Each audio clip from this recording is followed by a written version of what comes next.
The Fortune Fairy archetype was used by Carly Carmine in the 5Ds anime before her untimely demise and ultimate resurrection. Afterwards, she would become a dark signer, and the Fortune Fairy archetype would be upgraded into the Fortune Lady archetype. However, this didn't do anything to help their playability, and the relatively small Fortune Fairy archetype is hard-pressed for anything approaching its strategy.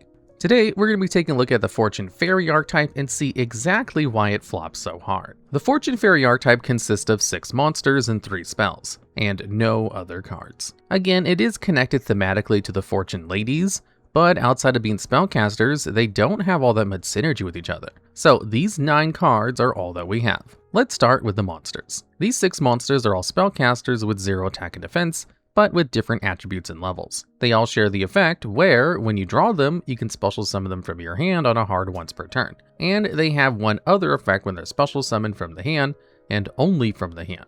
Hikari is a level 1 light and has the effect where, if it's special summoned from the hand, you can target a monster you control, send it to the graveyard, and then special summon any level 1 spellcaster type monster from your deck. Fortune Fairy N is a level 2 fire that destroys a set card when it's summoned. Fortune Fairy Hu is a level 3 wind, which targets one of your banished spellcasters and returns it to the hand when special summoned. Fortune Fairy Sui is a level 4 water, that when special summoned lets you target a face-up monster on the field and banish it until your next turn standby phase. Fortune Fairy On is a level 5 dark that banishes a spellcaster type monster from your deck when it's special summoned. And finally, Fortune Fairy Chi is a level 6 earth that makes both players draw a card when special summoned. Now, before we even get to the spells and traps, there are a few notable weaknesses this deck has that we need to point out. For one, none of these cards do anything if you normal summon them. Their effects only trigger when they're special summoned from the hand. So if you normal summon a Hikari or an On, you get nothing of value out of the deal. They aren't even okay monsters in terms of stats because all of their stats are literally 0. They also don't work as special summoned from anywhere besides the hand, so you can't monster reborn them and get their effects, which is a really needless restriction. Having no attack or defense is also a somewhat meaningful flaw, especially since the deck has no tutor monsters and isn't amazing at going for link plays. The fairies aren't powerful on their own, but they can be gotten around by being used as materials for strong boss monsters. The only problem is that the Fortune Fairies don't have a boss monster of their own to go into, and they're worse at going into the generic options that most other decks around the time of their release were. However, the biggest flaw we've seen so far is that their special summoning condition doesn't work very well with their effects. Cards that special summon themselves when added to your hand can be very strong. Just look at Snake Eyes Poplar or Drake Shark, which are good examples of this. However, these cards can be special summoned when added to your hand through searching, which is good because search power is way more common in Yu-Gi-Oh! Than draw power. There are far more effects like Bonfire and Reinforcements of the Army than there are Pot of Extravagance and the like. This means that it's far more likely you'll open a hand that can't special summon any Fortune Fairies than most other similar cards, which is bad because all of the card's value is tied to summoning it from your hand. The deck also has only a single monster which has any effect to draw you a card, so there's only one draw in your deck that can spiral into another summon, giving the deck almost no swarming potential. Of course, we've only seen the monsters so far. There are 3 spell cards we still need to cover. Maybe these will fix the problems with the archetype. Well, don't get your hopes up. Let's start with Miracle Stone, one of the more important cards in the archetype. This is a continuous spell with the effects where you can only control 1 Miracle Stone, and all spellcaster monsters you control gain 500 attack and defense for each Fortune Fairy monster you control with different names. Also, once per turn, whenever an attack is declared involving a Fortune Fairy monster you control, you can draw a card. This is a very useful bit of support, and by useful, I mean the deck doesn't function without it. This is the only way your monsters are ever going to beat over anything by battle or deal damage to your opponent, and one of the more consistent sources of draw in your deck. This is legitimately quite good if you can consistently attack with your Fortune Fairy monsters, and this will at least make your opponent think twice about simply trying to beat over them by battle. Still, this alone can't save the archetype. Lucky Loan is a normal spell with the effect where you can target a Fortune Fairy monster you control, you special summon a spellcaster monster from your hand or deck whose level is exactly 1 lower than the monster you targeted. However, during your next turn after this resolves, You can't normal or special summon monsters except for spellcaster monsters. This is a potentially really powerful spell card for the deck with a versatile effect that can be leveraged in a variety of ways. The highest level Fortune Fairy monster is Fortune Fairy Chi at level 6, so the highest level monster you can summon with this effect is level 5, but there are tons of spellcaster monsters under that threshold. By targeting Fortune Fairy N, you can summon Effect Veiler from your deck, which is a strong hand trap that's also a tuner. So being able to get it from your deck can allow you to summon some powerful monsters in the right board state. This is also useful in spellcaster archetypes such as Wind Witch and Witchcrafter, just as a few examples. The main issue with Lucky Loan is that it doesn't work that well with Fortune Fairies themselves. And as we'll discuss later, the Fortune Fairies don't play all that well with other archetypes. The final spell card on the archetype is Unacceptable Result. This is a quick play spell with the effect where, if you control a spellcaster type monster, you can special summon a Fortune Fairy from your hand. This card is okay, but not amazing. It is a good way to unbreak any Fortune Fairies that get stuck in your hand, but outside of that niche, the card isn't great. Really, the deck would honestly rather play cards like Card Destruction and Reload to deal with any fairies they draw at the wrong time to try and get more summons from drawing the cards. Overall, it's not a very exciting card. And with that, we've seen all of the Fortune Fairy cards. And there are a lot of issues with the designs of these cards. For one, the deck doesn't really have a game plan. The closest thing you have to one is Miracle Stone, buffing your Fortune Fairies and drawing you some cards here and there. But this isn't exactly practical. To get your fairies to 2000 attack, you have to have 4 differently named Fortune Fairies on the board, and the max you can even get their stats to is 2500. While this is enough to OTK your opponent, it won't let you beat over even a medium-sized monster without trading.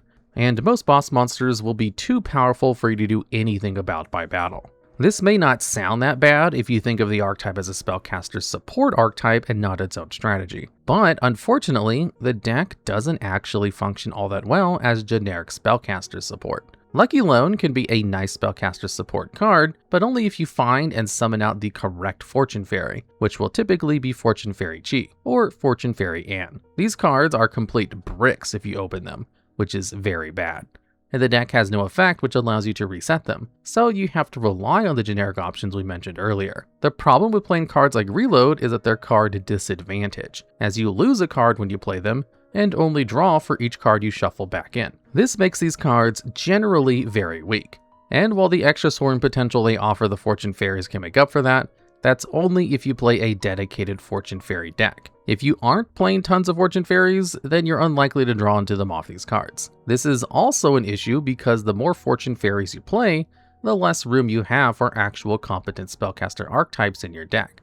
Additionally, while the Fortune Fairies do have strong effects for generic spellcaster decks, these effects are inconsistent as to their timing. While yes, Fortune Fairy Who returning your banished spellcaster monsters to hand can be very strong and combos well with Fortune Fairy On's ability to banish spellcaster monsters from your deck, you don't get to choose the order in which these effects will activate, as it's all based on luck of the draw. Worse, you may not even get their effects at all if you fail to draw into them, making relying on these cards for any specific part of your game plan in a spellcaster deck extremely risky. As it's also worth mentioning that the spell cards don't really help you draw more cards, with the exception of Miracle Stone, which isn't exactly perfect in this regard either. This makes both dedicated Fortune Fairy decks and decks splashing Fortune Fairies far less consistent, which means the deck draws a lot of bricks. To recap, Fortune Fairy is generally bad at spamming the board, has effects that are timing sensitive without being able to choose when they happen, and natively, the deck doesn't draw many cards to actively trigger its effects,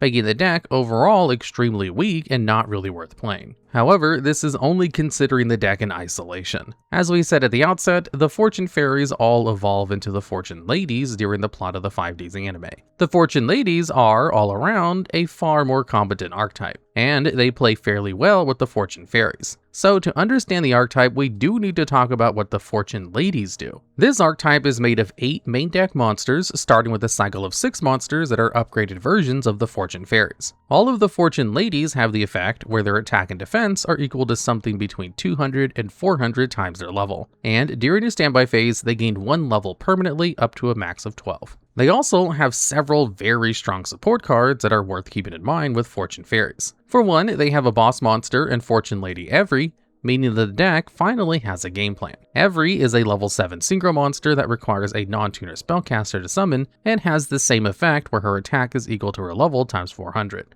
and she gains a level every turn. However, whenever her level ticks up, she also gets to banish a face-up monster your opponent controls. Also, during your opponent's end phase, if this card is in your graveyard, you can banish a spellcaster monster from your graveyard to special summon the card. In order to make this synchro monster, the deck got the tuner monster Fortune Lady Past, which, on top of the normal Fortune Lady effect, also has the effect to banish spellcaster monsters from your field, hand, or graveyard to increase the level of a Fortune Lady by the number banished until the end of the turn. This whole banishing thing makes more sense when you consider cards like Fortune's Future and Fortune Lady Rewind. Future allows you to return a banished Fortune Lady to the grave to draw 2 cards, and Fortune Lady Rewind lets you special summon out any number of your banished Fortune Lady monsters with different names, but you have to shuffle them into the deck at the end of the turn. These cards synergize really well with the Fortune Fairy cards.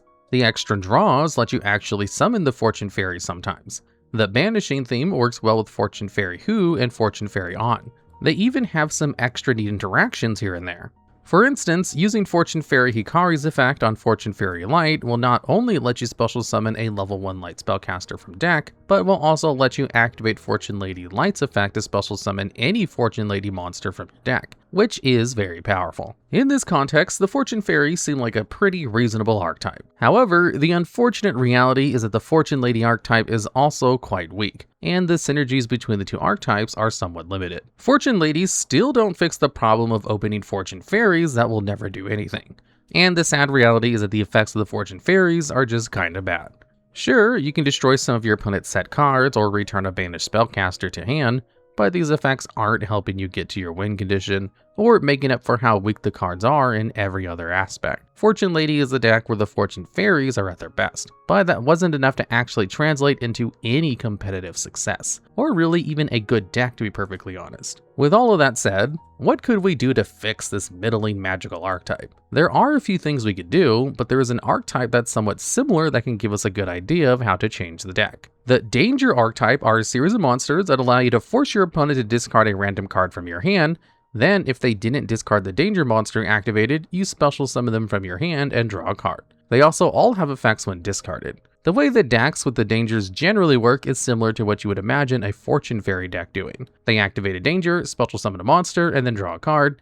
And then, if that's a Danger card, you get to activate that monster's effect to draw another card and keep digging, getting a ton of advantage in the process. With just a couple of important changes, we can make the Fortune Fairies feel somewhat similar and give them a powerful playstyle. First, make all of their effects also trigger on normal summon at the very least. Seriously, I don't know why there are so many Yu-Gi-Oh archetypes with effects that don't work on normal summon on any of their monsters. Fortune Fairies didn't even have the decency of having any built-in special summoning methods that worked once you put the cards into your hand. This change already allows the deck to play much better by simply making the cards not dead draws in the opening hand, taking away the need to play garbage like Reload in the deck.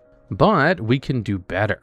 To make the deck have some level of actual explosive plays, we can give them another effect in addition to the archetype standard effects. On top of summoning themselves whenever they're drawn, every Fortune Fairy monster could be given the effect where, instead of using their usual effects when they're summoned, they allow you to discard a card and then draw a card. This change alone would instantly make the archetype far more powerful than it already is, to the point that some meta decks might actually have to consider running the cards.